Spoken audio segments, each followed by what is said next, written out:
হচ্ছে, সেরকম ছবি সামনে আসছে, তার প্রতিবাদে মুখরিত হচ্ছে আমাদের দেশ ভারত, এবং ভারতের পাশাপাশি শহর কলকাতার লাগাতার ছবি আপনাদেরকে দেখাচ্ছি আমরা। এরই মধ্যে ঢাকা এবং ইসলামাবাদের সম্পর্ক সামরিক ক্ষেত্রে নাকি আরো ত্বরান্বিত হচ্ছে। বড় আপডেট জানাচ্ছি আপনাদেরকে, এই মুহূর্তের বড় খবর, এবং যেখানে দাঁড়িয়ে যে আপডেট আমরা পেয়েছি তা অবশ্যই বড় প্রশ্ন তুলবে। পাকিস্তান ও বাংলাদেশের যৌথ প্রতিরক্ষা সহযোগিতা কমিটি গঠন, জানা যাচ্ছে আঞ্চলিক নিরাপত্তা পুনর্গঠনে কমিটি গঠন। বঙ্গোপসাগর, সেখানে নজরদারিতে আইএসআই এবং ডিজিএফআই এর গোপন গোয়েন্দা সেল। খবর সামনে আসছে আন্দামান ও নিকোবর দ্বীপপুঞ্জে ভারতীয় নৌ তৎপরতার উপর নজরদারি।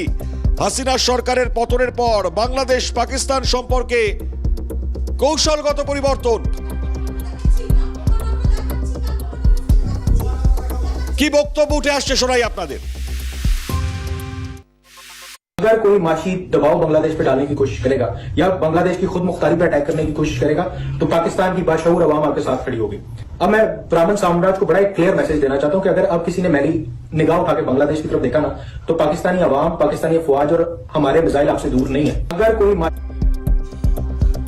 কেন বলতে হলো এই কথা, কেন এই তথ্য সামনে আসছে? খুব স্বাভাবিকভাবেই কামরান, যাকে আপনারা দেখলেন, তার পেছনে একটা ফ্ল্যাগ দেখতে পাচ্ছেন আপনারা। হ্যাঁ, বাংলাদেশের ফ্ল্যাগ, অর্থাৎ বাংলাদেশের পতাকা সেখানেও কি করে মজুদ থাকলো? এবং সেই জায়গা থেকে দাঁড়িয়ে বড় আপডেট এই মুহূর্তে সামনে। বড় আপডেট, প্রতিরক্ষা ক্ষেত্রে এবার কাছাকাছি, পাশাপাশি, হাতে হাত বাংলাদেশ এবং পাকিস্তান। দেখতেই পাচ্ছেন সেই ছবি, অর্থাৎ অস্থিরতা তৈরি করার যে নয়া কৌশল বা প্রচেষ্টা, সেটা করা হবে।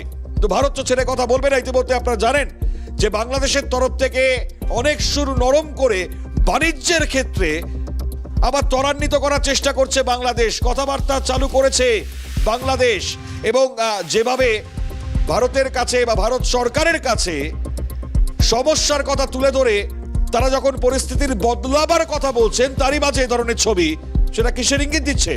অবশ্যই নজর থাকছে। তাই আমাদের যে খবরের আপডেট আপনাদেরকে দেখাচ্ছি এবং যে বক্তব্য সামনে আসলো, তাতে অবশ্যই বড় প্রশ্ন তো তুলে দেবেই।